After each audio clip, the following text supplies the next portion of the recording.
Hello, കുറച്ച് ദിവസം മുമ്പ് നമ്മളെ വീടിൻ്റെ അടുത്തൊരു അമ്പലത്തിൽ പോയിട്ടുണ്ടായിരുന്നു. അമ്പലത്തിൽ വേഗം തന്നെ പോയി ആദ്യം തന്നെ അവിടുത്തെ കുളത്തിൽ പോയി കാലൊക്കെ കഴുകി അമ്പലത്തിൽ തൊഴുത് നമ്മൾ ഭക്ഷണം ഉണ്ടായിരുന്നു. ഭക്ഷണമൊക്കെ കഴിച്ച് താഴെ വന്ന് കുറച്ച് സമയം ഇരുന്ന് ആ ടൈമിൽ ജാനി അവിടുന്ന് കുറേ നേരം ഓടി കളിക്കുന്നുണ്ടായിരുന്നു. പിന്നെ നമുക്കൊരു ടോയും വാങ്ങിയായിരുന്നു അവിടുന്ന്.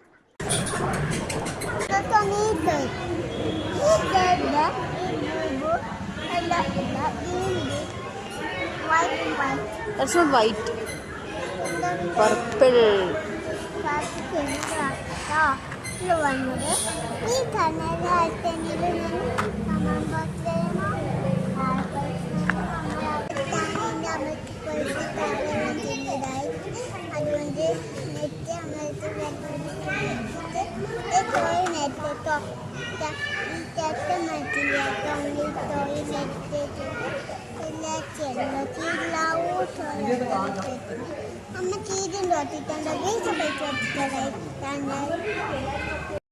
പിന്നെ നമ്മൾ തിരിച്ച് വീട്ടിലോട്ട് വന്ന് വരുന്ന വഴിക്ക് നമ്മൾ തട്ടുകടയിൽ കയറിയിട്ട് ഭക്ഷണം കഴിച്ചിട്ടാണ് വന്നത്.